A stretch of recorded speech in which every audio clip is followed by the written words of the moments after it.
The bedroom door clicked shut behind us, and my heart started pounding so hard I thought he might hear it. Everyone at the wedding had whispered, "Poor girl, marrying the simple one. Sold to the highest bidder. What a waste!" My new husband stood across the room, awkwardly wringing his hands. They said his mind worked like a child's. They said I'd sacrificed my future for $75,000, the exact price of my mother's surgery. Then he walked to the closet and pulled out a small white box. "I got you something," he said quietly. "I noticed you didn't eat at the wedding." I thought, "You might be hungry." Inside was a strawberry cake. Simple, thoughtful, purchased the day before because he'd cared whether I was okay. That's when I realized maybe everyone was wrong about him. The question was I wrong to marry him? What happened next changed everything I thought I knew about love, sacrifice, and what it means to truly see another person. This is my story. My name is Sarah Mitchell, and I'm about to tell you a story that changed my life forever when I was 28 years old. Looking back now, those months were both the darkest and warmest time I've ever experienced. I grew up in a small rural town in Wisconsin, where my family lived modestly but happily. My father had been a school teacher at the local elementary school for over 30 years. Every morning at 7 o'clock, he'd head out to school and return late in the evening, his briefcase full of papers to grade. My mother tended a small vegetable garden behind our house. In spring, she'd plant lettuce and tomatoes. In summer, she'd carefully nurture cucumbers and peppers. The smell of her homemade vegetable soup would fill our little house when I came home from school. I grew up normally under their care. Life wasn't fancy, but it was warm. Father would help me with homework every night, and Mother's cooking made our simple house feel like home. We were poor, but we were happy. Then, one spring when the flowers were just beginning to bloom, everything changed. Mother collapsed while working in her garden. At first, we thought it was just exhaustion or maybe a bad flu. But days passed, and she didn't get better. Her face grew pale and yellowish. She couldn't eat properly. Father rushed her to the regional hospital in Madison. I still remember waiting in that hospital corridor while they ran tests. The fluorescent lights buzzed overhead, and the smell of antiseptic made me nauseous. When Father finally came out with the doctor, his face was completely white. "It's her liver," he said, his voice barely above a whisper. "She needs major surgery." The doctor explained that the surgery alone would cost over $50,000. With hospital stays and follow-up treatment, we were looking at $75,000 or more. For a family like ours, living on a teacher's salary, it might as well have been $1 million. That night changed Father completely. I'd find him at the kitchen table late at night, calculator in hand, adding and subtracting figures over and over. His retirement savings, the small amount in their checking account, even the life insurance policy he'd been paying into for decades, none of it was enough. Not even close. I could hear him sighing through the thin walls of our house. One night, I couldn't take it anymore. "Dad," I said, standing in the doorway of the kitchen, "let me help. I can take out loans. I can get a second job. Anything." He looked up at me with the saddest eyes I'd ever seen. "Sweetheart, you're still so young. This isn't your burden to carry. I'll figure something out." But I watched him age 10 years in just 2 weeks. His shoulders, always so straight and proud, began to stoop. The man who had stood in front of classrooms with such confidence could barely look me in the eye anymore. Mother was in the hospital, growing weaker each day. I felt completely helpless, watching the two people I loved most in the world suffer, unable to do anything to help them. Then one evening, Mayor Thompson came to our house. He was usually a cheerful man, always quick with a joke or a story. But that night, his expression was serious, almost grave. He sat down at our kitchen table with Father, and I brought them coffee. The mayor stirred his cup for a long moment before speaking. "James," he said to my father, "I need to ask you something difficult. Have you ever thought about Sarah getting married?" Father's coffee cup froze halfway to his lips. I felt my heart skip a beat. "There's a family on the other side of the county," Mayor Thompson continued carefully. "The Harrisons. They own one of the largest farms in the region. Their son, Daniel, well, he's a good man, but he had an accident when he was young. A car accident. He hit his head pretty badly, and ever since he's been different. His mind works slower than most folks. Simple, some people call him." I felt the blood drain from my face. Father set down his coffee cup with a hand that trembled slightly. "The Harrisons have been looking for a good woman to marry their son," the mayor went on. "They're willing to be very generous with the marriage settlement. They mentioned a figure around $75,000, the exact amount Mother needed. To the penny." After Mayor Thompson left, our house was silent for a long time. Father didn't come out of his room for 3 days. I knew he was crying behind that closed door, and it broke my heart. On the 3rd day, I knocked on his door and went in. He was sitting on the edge of his bed, looking older than I'd ever seen him. "Dad?" I said softly. "I'll do it." "Sarah, no. I can't ask you to—" "You're not asking. I'm offering." I sat down beside him and took his hand. "If this can save Mom, then it's worth it. Besides," I tried to smile, "maybe he's not so bad. Maybe this is just fate." Father pulled me into his arms and sobbed. I felt his tears on my shoulder, and I cried too. But I didn't change my mind. The wedding was arranged quickly. The Harrisons took care of everything: the dress, the flowers, even the small reception. I never met Daniel before the wedding day. I didn't even see a photograph.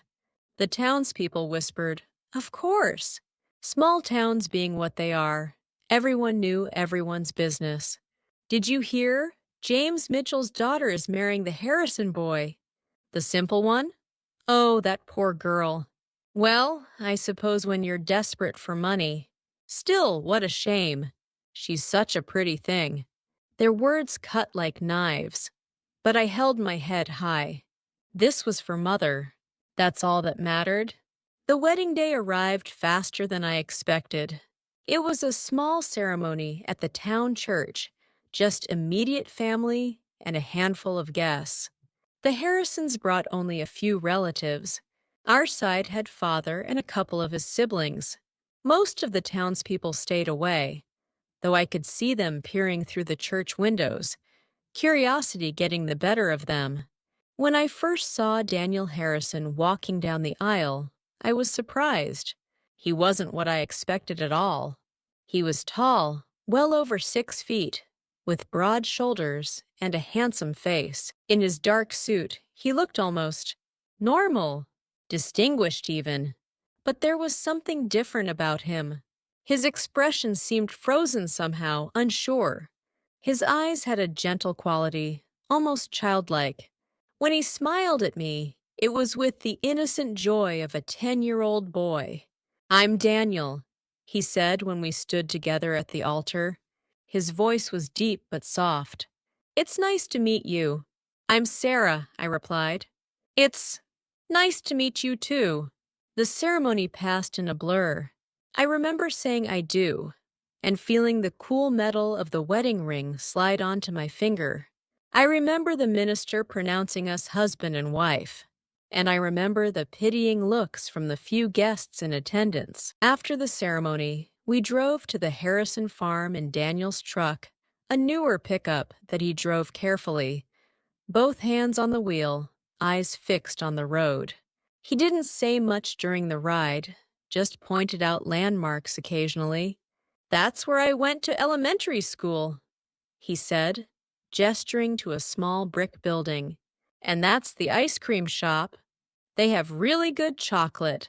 When we arrived at the farm, I couldn't believe my eyes. The Harrison property was enormous, a sprawling white farmhouse that looked like something out of a magazine, surrounded by pristine red barns and endless fields of corn and soybeans. There was even a pond with a small dock, reflecting the late afternoon sun. This is this is beautiful, I said, genuinely amazed. Thank you, Daniel said, smiling proudly. I helped take care of it, especially the flower garden in back. Would you like to see it sometime? I'd love to. As we walked up to the house, I felt a strange mixture of emotions. Anxiety about what came next, sadness about why I was here, but also something else, something I couldn't quite name yet. Daniel's mother, Margaret Harrison, greeted us at the door. She was an elegant woman in her mid-50s, with kind eyes and a warm smile. "Welcome home, dear," she said, pulling me into an unexpected hug. "We're so happy to have you as part of our family." Then there was Daniel's aunt, Helen, his father's older sister.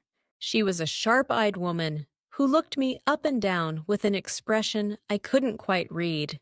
Not hostile exactly, but certainly not warm either. "So you're the one," she said simply, then turned and walked into the house.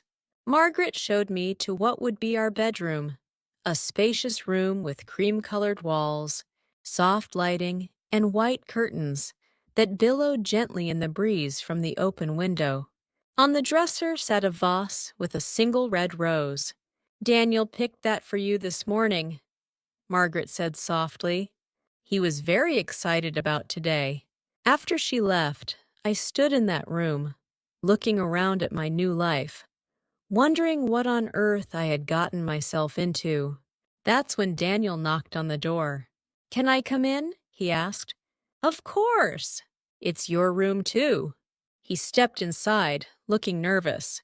He'd changed out of his suit into casual clothes jeans and a simple button-down shirt. He stood awkwardly near the wall, as if he needed permission to move. "Did you like the rose?" he asked. "Yes. It's beautiful. Thank you. I wasn't sure which color you'd like, so I picked red. Mom said red means something nice. I can't remember exactly." I smiled despite myself. There was something endearing about his honesty. "Red is perfect," I assured him. He looked relieved. Then he walked over to the closet and pulled out a small white box from behind some clothes. "I have something for you," he said shyly. "What is it?" He opened the box carefully, like it held something precious. Inside was a small strawberry cake from what looked like a local bakery. Nothing fancy, just a simple sheet cake with pink frosting and fresh strawberries on top. "I noticed you didn't eat anything at the wedding," he explained. "Mom said brides are usually too nervous to eat, so I got this yesterday, in case you were hungry." I stared at the cake, then at Daniel. This man, this simple man everyone pitied, had thought about whether I might be hungry. He'd planned ahead. He'd cared. Something warm bloomed in my chest, something I hadn't expected to feel. That's really thoughtful, Daniel. Thank you." His whole face lit up. "Really? You're not mad?" "Why would I be mad?" "I don't know. Sometimes people get mad at me for doing things wrong. This isn't wrong. This is sweet." We sat on the edge of the bed and shared the cake. It wasn't expensive or gourmet, but it was the most meaningful cake I'd ever eaten. Daniel ate his piece slowly, carefully, glancing at me occasionally to make sure I was enjoying mine. "Is it good?" he asked. "It's delicious." He beamed with pride. When we finished, it was getting late. The sun had set, and the room was dim except for the bedside lamp. "I can sleep on the couch," Daniel offered suddenly. "I don't want to make you uncomfortable. We're still We're still strangers, really. I looked at this gentle man, so concerned about my comfort, so careful not to impose, and I made a decision. The bed is big enough for both of us, I said. We can share it. Are you sure? I'm sure. That night, we slept on opposite sides of the bed, a respectful distance between us. Daniel was so quiet, I almost forgot he was there. But somehow, knowing he was this kind, simple man, who'd bought me cake because he worried I might be hungry, made me feel less alone than I'd felt in weeks. As I drifted off to sleep, I thought, maybe this won't be so bad after all. I had no idea how right and how wrong I would turn out to be. If you're finding the story compelling, please hit that subscribe button and give us a thumbs up. Your support helps us share more important stories like this one. Now, let's continue with what happened next. The next morning, I woke up to find Daniel's side of the bed already made, the sheets tucked in with military precision. I could hear water running in the bathroom, and the quiet sound of him humming a simple, cheerful tune I didn't recognize. When he emerged, freshly shaved and dressed in work clothes, he looked surprised to see me awake. "Good morning," he said with a shy smile. "Did you sleep okay?" "Yes, I did. Thank you. I'm glad." He paused, shifting his weight from foot to foot. Mom usually makes breakfast around 7. We should probably go down soon. Is that okay? Of course. Downstairs, the kitchen smelled amazing fresh coffee, bacon, and something baking in the oven. Margaret was at the stove, and Aunt Helen sat at the large dining table reading the newspaper. "Good morning, dears," Margaret said warmly. "Sarah, I hope you like biscuits and gravy. It's Daniel's favorite. It smells wonderful." We sat down to eat, and I tried to relax, but I could feel Aunt Helen's eyes on me, assessing, judging. Finally, she set down her newspaper and spoke. "So, Sarah, you're from the other side of the county, right? Small town?" "Yes, ma'am. A very small town." "And your father's a teacher?" "Elementary school. He's been teaching for over 30 years." Helen nodded slowly. "Must not pay very well." The implication hung in the air. I felt my cheeks burn. "Helen," Margaret said sharply, "that's enough." "I'm just being realistic, Margaret. This girl came here for money. We all know it. The question is whether she can actually take care of Daniel." "I can take care of myself," Daniel said suddenly, his voice firmer than I'd heard it before. Helen looked at him with surprise. "Daniel, I know I'm different," he continued, setting down his fork. "I know people think I'm slow, but I'm not a child. And Sarah is my wife now. That's what matters." I reached over and squeezed his hand under the table. He squeezed back, his palm warm and slightly rough from farm work. Helen studied us both for a long moment, then returned to her newspaper. "We'll see," was all she said. After breakfast, Daniel offered to show me around the farm. We walked through the property together, and I was amazed by how much he knew. He could identify every plant in the garden, knew exactly which animals needed what kind of care, and spoke knowledgeably about crop rotation and soil quality. "People think I don't understand things," he said as we walked past the barn, "but I understand a lot. I just process it differently. It takes me longer sometimes, and I don't always say things the right way." "You seem pretty articulate to me," I said honestly. He looked at me with those gentle eyes. "That's nice of you to say. Most people don't bother listening long enough to find out." We stopped by his flower garden, which was his obvious pride and joy. Roses, tulips, daisies, and flowers I couldn't even name grew in careful, color-coordinated rows. A small fountain bubbled in the center, surrounded by smooth river stones. "This is my special place," he said. "I come here when I need to think." or when I'm sad. The flowers don't judge me. It's beautiful, Daniel. You have a real gift for this. His face lit up with pleasure. Really? You think so? I know so. Over the next week, I settled into life at the Harrison farm. Margaret was endlessly kind, treating me like a daughter rather than a transaction.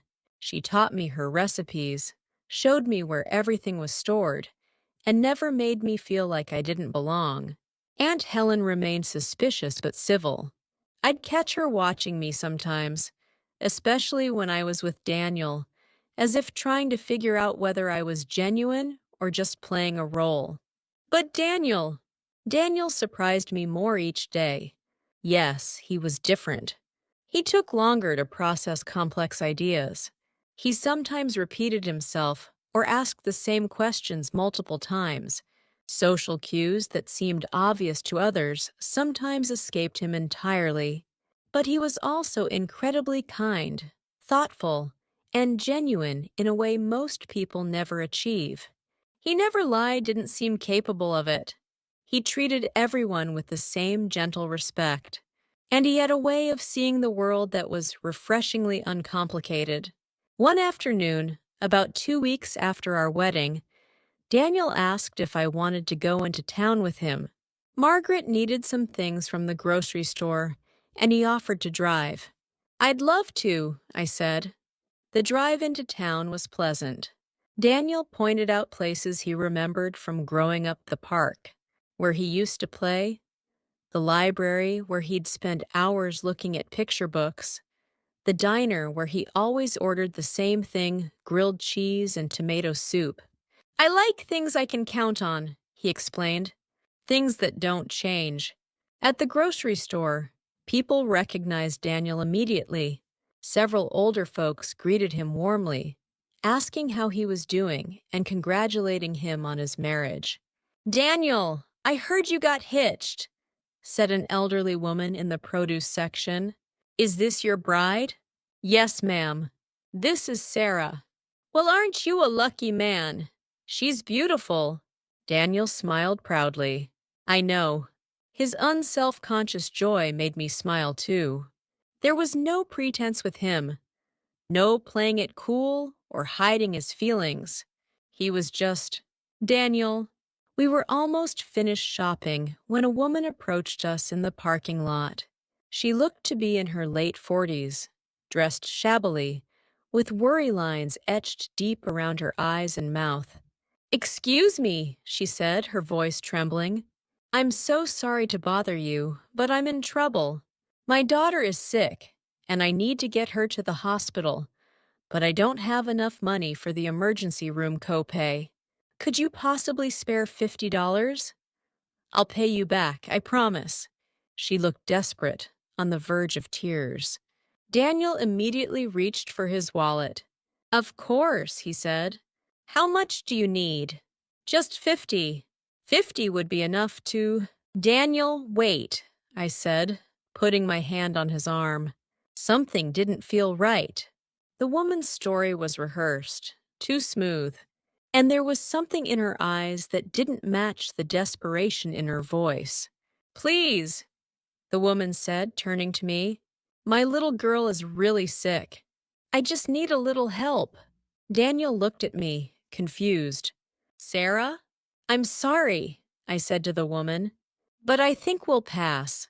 The woman's expression hardened for just a moment before she turned and hurried away. Why did you say no? Daniel asked as we loaded groceries into the truck. She said her daughter was sick. I don't think she was telling the truth, I said gently. But why would someone lie about that? Some people do, Daniel. They take advantage of kind people like you. He looked genuinely hurt. That's mean. I know. I'm sorry. We drove in silence for a few minutes. Then Daniel said something that surprised me. Even if she was lying, he said slowly, wouldn't it be worse to not help someone who really needed it? I mean, if I give money to 10 people, and 9 of them are lying, but one really needs help, isn't that still worth it? I looked at him, this simple man with his uncomplicated morality, and I felt something shift in my chest. He wasn't naive. He knew the world could be cruel. He just chose kindness anyway. "You're right," I said softly. "You're absolutely right." He glanced over at me, surprised. "Really? Really? I think you see things more clearly than most people, Daniel, including me." That night, at dinner, I told Margaret and Helen what had happened. Margaret smiled knowingly, but Helen's reaction surprised me. "The boy has a good heart," she said gruffly. "Always has. That's why we worry about him. The world isn't kind to people with good hearts." "Then maybe we should be," I said. Helen looked at me for a long moment, and for the first time, I saw something like approval in her eyes. Over the following weeks, I found myself falling into a comfortable rhythm with Daniel. We'd work in the garden together in the mornings when it was cool. He'd point out new blooms and explain what each plant needed. His knowledge was encyclopedic, learned through years of patient observation rather than formal study. In the afternoons, we'd sometimes drive into town for errands or supplies. Daniel always wanted to stop at the library, where he'd spend an hour browsing through books with large pictures, nature guides, art books, photography collections. He'd show me his favorites, pointing out things he found beautiful or interesting. "Look at this bird," he'd say, showing me a picture of a cardinal. "See how red it is?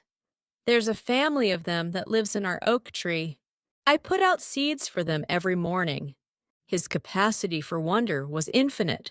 Everything delighted him, a particularly vibrant sunset, fresh bread from the bakery, the way frost formed patterns on the windows on cold mornings. Being around him made me see the world differently, notice things I'd been too busy or too cynical to appreciate before. One evening, about a month into our marriage, we were sitting on the porch swing watching fireflies in the growing dusk. Daniel was quiet, which was unusual for him during this time of day. Usually, he'd point out every firefly, counting them aloud. "Sarah," he said finally. "Yes? Are you happy here?" The question surprised me. "What makes you ask that?" I know you didn't choose this." "Not really. And I know I'm not like other husbands. I can't talk about complicated things or do everything normal people do. Sometimes I worry you're sad and just not telling me." My throat tightened. "Daniel, look at me." He turned to face me, his expression open and vulnerable. "When I came here," I said carefully, "I was doing it for my mother." "You're right about that. But do you know what I've learned in the past month?" He shook his head. "I've learned that there are different kinds of intelligence. You might process things differently, but you understand what matters more than anyone I've ever met. You're kind. You're honest. You notice when people are hurting and try to help them. You find joy in simple things. Those aren't small qualities, Daniel. They're everything."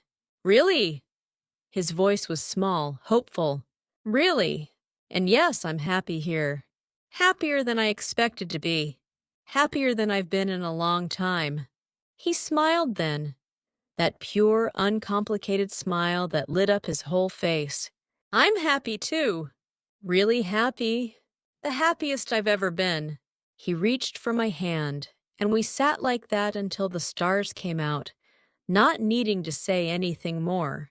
I didn't know it then, but that peaceful evening was the calm before the storm, because the next day, our past came knocking and it brought trouble with it. I should have known that peace never lasts forever. The very next afternoon, while I was helping Margaret preserve vegetables from the garden, a sleek black Mercedes pulled up the long driveway to the house. Margaret glanced out the window, and her expression immediately changed. The warmth drained from her face, replaced by something harder, more guarded. "Who is it?" I asked. Rebecca Monroe, she said quietly. Daniels, for mes fiancés. My stomach dropped. I knew Daniel had been engaged before Margaret had mentioned it briefly, but I didn't know much about it. Just that it had ended several years ago. The woman who emerged from the Mercedes looked like she'd stepped out of a fashion magazine. She wore an expensive cream-colored dress, designer sunglasses, and heels that probably cost more than my entire wardrobe. Her blonde hair was perfectly styled, her makeup flawless. This was someone from Daniel's world, someone who belonged here in a way I never would. Margaret and I went to the door together. Rebecca removed her sunglasses and smiled, but it didn't reach her eyes. Margaret, she said warmly, as if they were old friends. It's been so long. Rebecca. Margaret's tone was cool. What brings you here? I heard Daniel got married. I wanted to meet his wife. She said the last word as if it tasted strange in her mouth. She brushed past us into the house without being invited. I followed, my heart pounding. Daniel was in the living room, reading one of his picture books. When he saw Rebecca, he stood up quickly, the book falling to the floor. Rebecca, he said, his voice uncertain. Hello, Danny. She used a nickname I'd never heard before. Look at you. You look well. Thank you. You too. She moved closer to him, and I saw him take an almost imperceptible step back. I heard about your wedding. I was surprised. I've been overseas for work, you see. When I came back and heard the news, she shook her head as if still processing it. Well, I had to see for myself. That's when she turned to me, really looking at me for the first time. Her gaze traveled from my simple cotton dress to my worn shoes, taking in every detail with barely concealed disdain. So you're the bride, she said. Sarah, is it? Yes. Nice to meet you. I'm Rebecca Monroe. Daniel and I grew up together. We were engaged once. She said this while looking at Daniel, not me. Before the accident. I knew what she meant.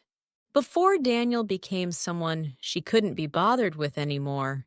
Please sit down, Margaret said stiffly, though her tone made it clear Rebecca wasn't truly welcome.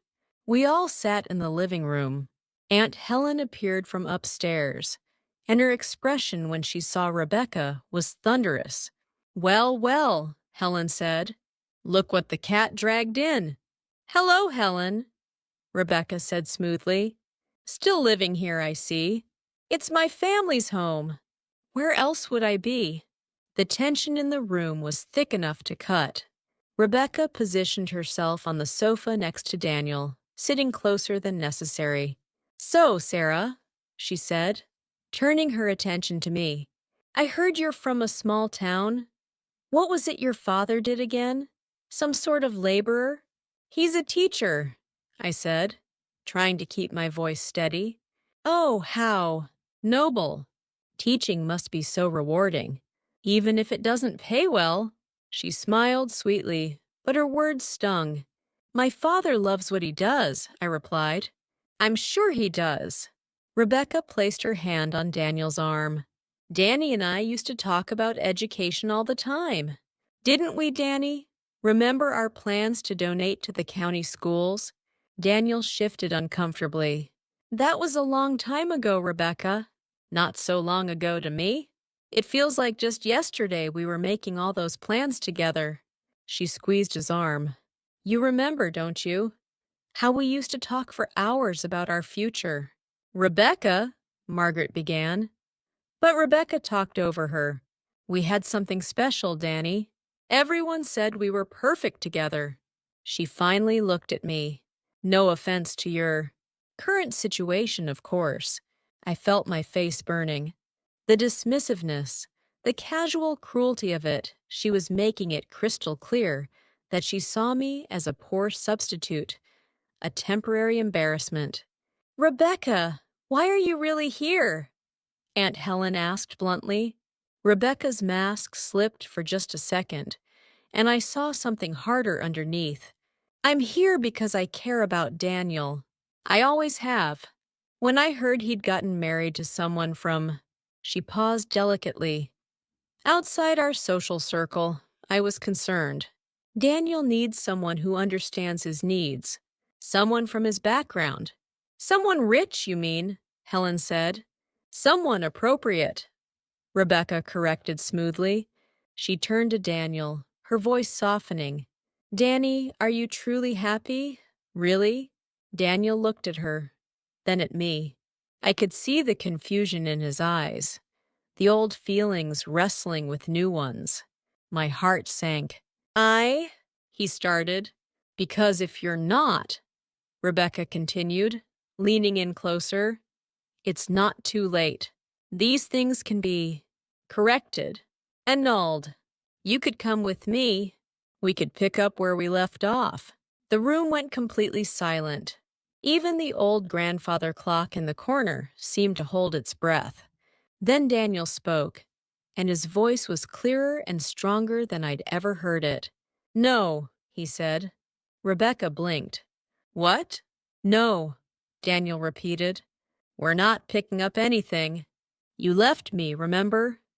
When I had the accident and wasn't perfect anymore. You said you couldn't marry someone like me. Danny, I was young. I made a mistake. Maybe you did, but I didn't. Sarah is my wife. She's kind to me.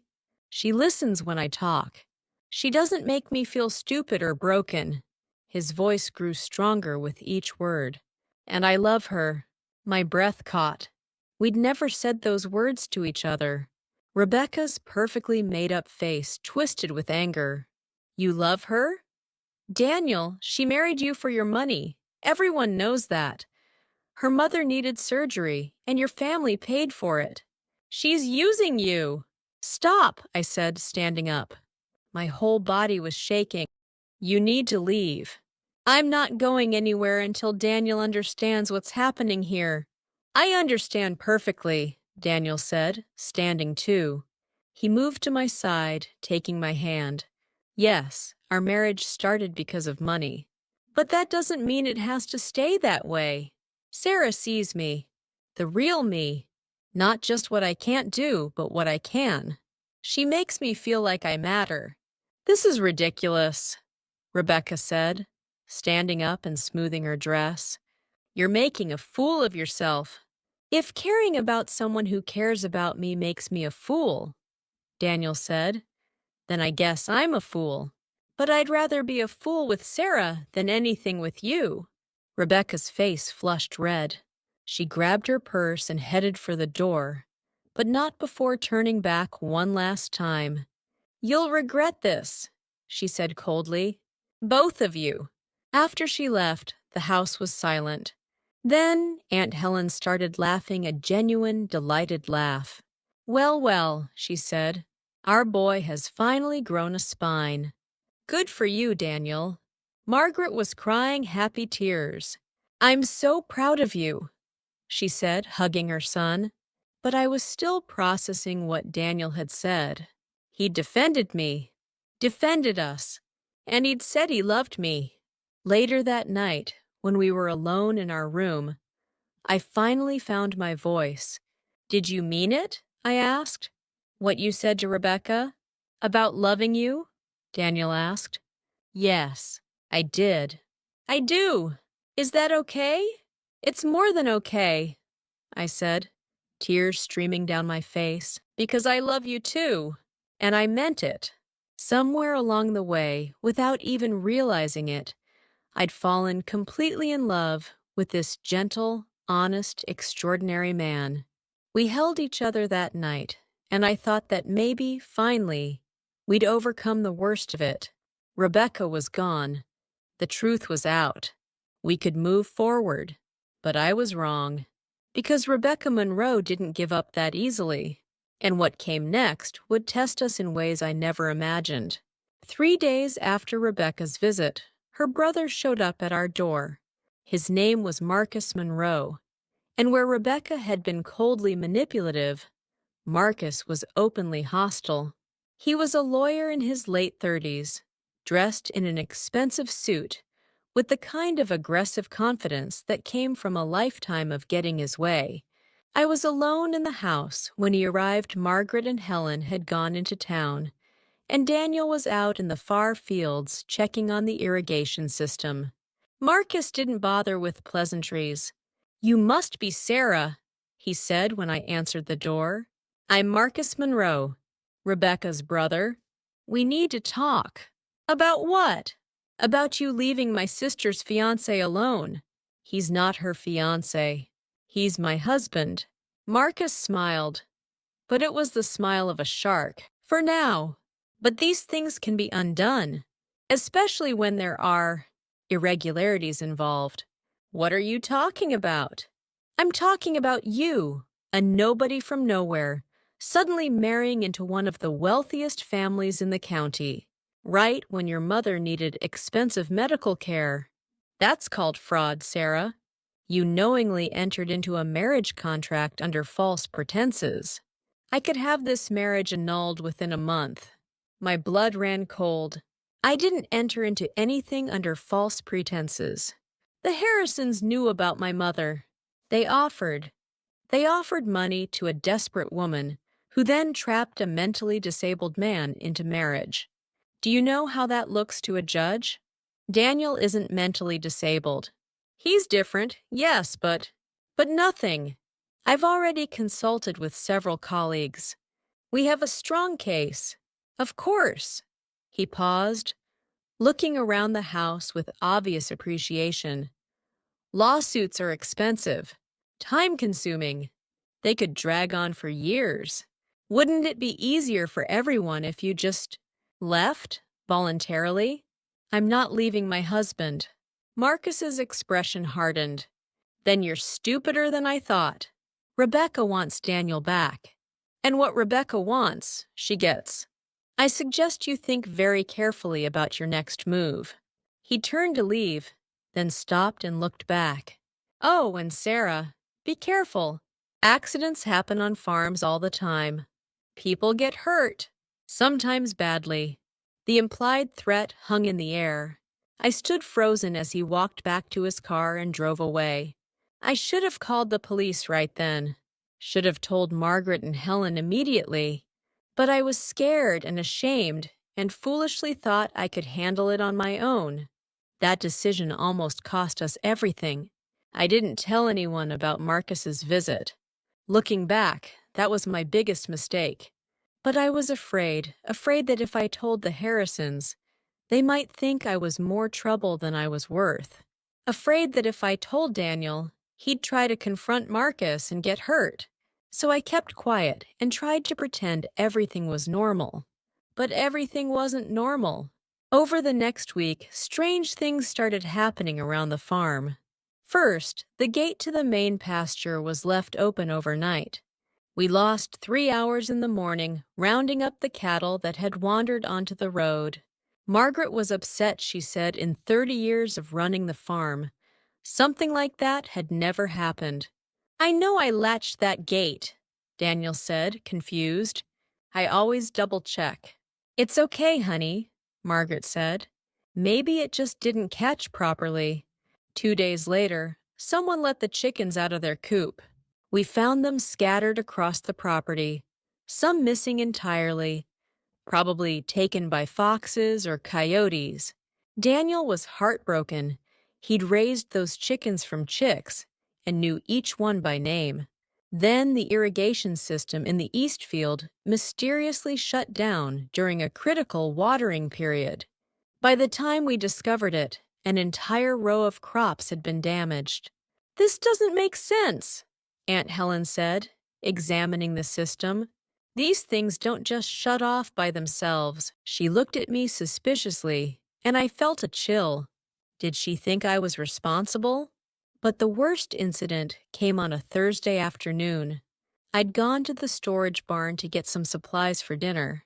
It was late in the day, the sun already beginning to set, casting long shadows across the property. I heard footsteps behind me, and turned to find Marcus Monroe blocking the barn door. "Hello, Sarah," he said. "I thought we might continue our conversation." "Get out," I said, trying to keep my voice steady. "You're trespassing. I don't think you're in a position to make demands." He stepped closer. "My sister is very upset. She's decided that if you won't leave voluntarily, we'll have to. Encourage you." "What are you talking about?" "All those little accidents around the farm? Consider them warnings. It could get much worse." You did those things?" "I didn't do anything," he said with a cold smile. "But accidents happen. Like this one." He shoved me hard. I stumbled backward, tripping over a bag of feed. My head struck the wooden support beam, and pain exploded through my skull. I felt something warm blood running down the side of my face. "Oops," Marcus said, not sounding sorry at all. "You should really be more careful." That's when I heard Daniel's voice, loud and angry, in a way I'd never heard before. "Get away from her!" Marcus turned, and his expression shifted from smug satisfaction to uncertainty. Daniel was standing in the barn doorway, and he looked different. Bigger somehow, more present. His usual gentle expression was gone, replaced by something fierce and protective. "Daniel," Marcus said, his lawyer's charm returning, "this doesn't concern you. Sarah just had a little accident. I saw what you did. You pushed her. You must be confused. You know how you sometimes get things mixed up." "I'm not confused." Daniel's voice was sharp. "And I'm not stupid, no matter what people think. I saw you push my wife, and I'm not going to let you hurt her." Marcus took a step toward me, and Daniel moved faster than I'd ever seen him move. He put himself between us, his broad shoulders blocking Marcus entirely. "Move, Daniel. This is between me and—" "No." The simple word held so much weight, so much determination. Marcus's face flushed with anger. "Fine. You want to play the hero?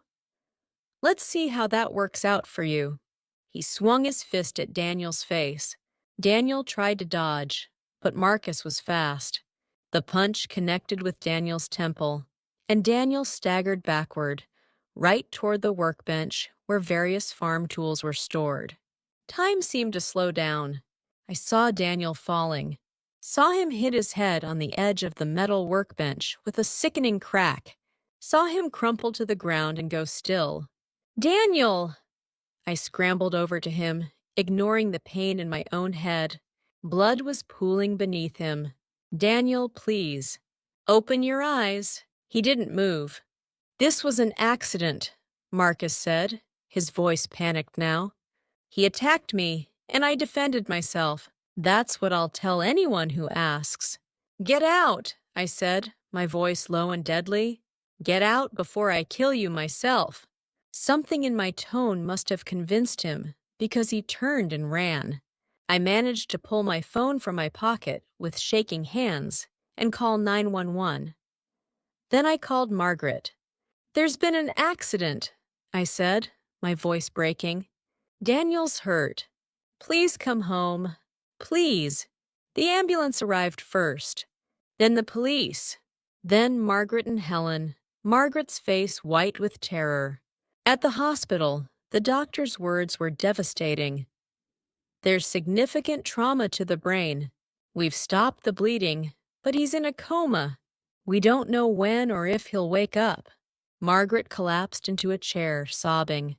Aunt Helen stood rigid, her hand on Margaret's shoulder. And I felt like my whole world was ending. This was my fault. If I'd told someone about Marcus's threats, if I'd called the police after his first visit, if I'd done anything different, Daniel would be okay. The police wanted my statement. I told them everything: Marcus's visits, his threats, the accidents around the farm, what he'd done to me in the barn, how Daniel had defended me, and how Marcus had struck him. "We'll bring him in for questioning," the detective assured me. And his sister, too. Rebecca showed up at the hospital that night. She looked genuinely distraught when she saw Daniel hooked up to machines, unconscious and pale. "What happened?" she asked. "Your brother happened," Aunt Helen said coldly. "Your brother's violence put him in that bed. No, Marcus wouldn't." "He did," I said. "I was there. I saw everything." Rebecca looked at me, and for the first time, I saw something other than calculation in her eyes. I saw real emotion, maybe even guilt. "I didn't know," she said quietly. "I swear I didn't know Marcus would do something like this. I just wanted Daniel back." "Well, you don't get him," I said. "And your brother is going to jail." She left without another word. For 6 days, Daniel lay in that hospital bed, machines breathing for him, monitors beeping steadily.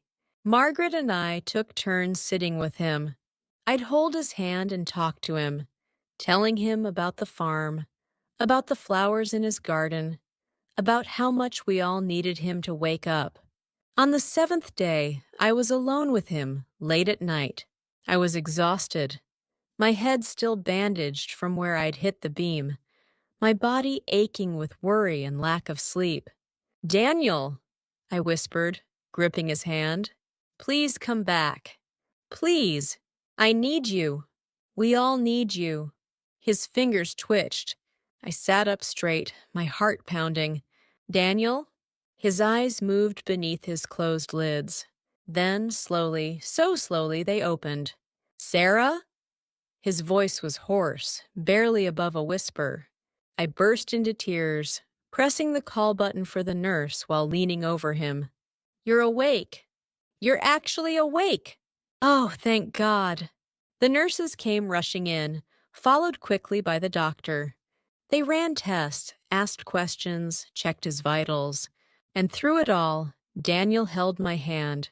"Am I okay?" he asked the doctor. "You're going to be just fine," the doctor said with a smile. "You gave everyone quite a scare, but your brain scans look good. You're very lucky." Later, when we were alone again, Daniel looked at me seriously. "Sarah, I need to tell you something." "What is it?" "The accident. When I hit my head, something changed. I can feel it. Things are clearer. I can think faster." "Does that make sense?" "What do you mean?" "It's like there was a fog before, and now it's gone." I still remember being that way, thinking slowly, struggling with things. But now, he paused, searching for words. "Now I feel different, sharper." The doctor confirmed it the next day. The trauma had somehow affected the damaged part of Daniel's brain from his childhood accident. While he'd lost nothing from his original injury, he'd gained back some of the processing speed and cognitive function he'd lost years ago. "It's extremely rare," the doctor explained, "but documented. Sometimes a second injury can redirect neural pathways, allowing the brain to compensate for old damage. Daniel will likely always be somewhat different from before his original accident, but he should function at a much higher level than he has been." When Daniel came home from the hospital 2 weeks later, he was different, not in his kindness or his gentle nature, but in his sharpness, his ability to express himself, his confidence. And Marcus Monroe was arrested, charged with assault and battery. Rebecca, shaken by what her brother had done, left town. I heard later that she'd moved to California and gotten engaged to someone else. But the story doesn't end there, because there was one more surprise waiting for us. The morning after Daniel came home from the hospital, I woke up feeling nauseous. I'd been attributing it to stress, to the trauma of the past few weeks. But as I ran to the bathroom for the 3rd morning in a row, Margaret knocked on the door. "Sarah, honey, are you all right?" I opened the door, wiping my mouth with a washcloth. "I'm fine. Just my stomach being upset again." Margaret looked at me carefully. Sarah, when was your last monthly cycle? I stopped, thinking back. With everything that had happened, I honestly couldn't remember. I don't know. With the stress, I haven't been paying attention. I think we should get you a pregnancy test. My heart stopped. You think? I think it's possible. 2 hours later, I stood in our bathroom, staring at two pink lines. Pregnant. I was pregnant with Daniel's child. I walked out to the garden where Daniel was checking on his roses. He looked up when he heard my footsteps, his face lighting up in that way that still made my heart skip. Hey, he said. Feeling better? Daniel, I need to tell you something. His expression shifted to concern. What's wrong? Nothing's wrong. Something's right. Very right. I took his hand and placed it on my stomach. We're going to have a baby. For a moment, he just stared at me. Then his eyes filled with tears, happy tears, and he pulled me into the gentlest hug. Really? He whispered. We're going to be parents? Really? He pulled back to look at me, his hands on my shoulders. I'm going to be a dad? You're going to be a dad. He laughed, a pure sound of joy, and spun me around carefully before setting me down and dropping to his knees. He pressed his ear to my stomach, even though it was far too early to hear anything. Hey in there, he said softly. This is your dad. I can't wait to meet you. I'm going to try really hard to be the best dad I can be, okay? I love you already. I ran my fingers through his hair, crying happy tears. Margaret and Helen were overjoyed. Margaret started knitting baby blankets immediately. Helen, in her gruff way, began researching the best pediatricians in the county. The pregnancy was healthy and normal. As my belly grew, Daniel became even more protective and attentive. He'd read pregnancy books out loud to me, carefully highlighting passages about what I should eat, how much rest I needed, what warning signs to watch for. Listen to this, he'd say. It says in month 5, the baby can hear sounds from outside. We should play music. What kind of music do you think the baby would like? I think the baby will like whatever you choose, I'd say, smiling. One afternoon, about 7 months into my pregnancy, we were sitting on the porch when a car pulled up. My father got out, carrying a large wrapped package. Dad! I struggled to my feet, and he hurried over to help me. Easy, sweetheart. Look at you, you're glowing. It was his first visit since the wedding. He'd been busy caring for my mother, who had successfully recovered from her surgery and was doing well. How's Mom? I asked. She's wonderful. Sends her love. She wanted to come, but she's not quite ready for long trips yet. He looked around the farm, then at Daniel, then back at me. Sarah, you look happy. Really happy. I am, Dad. Happier than I ever thought possible. He shook Daniel's hand warmly. Thank you for taking care of my daughter. She takes care of me too, sir, Daniel said. We take care of each other. Dad opened the package he'd brought. It was a hand-carved wooden cradle that he'd made himself. For my grandchild, he said, his voice thick with emotion.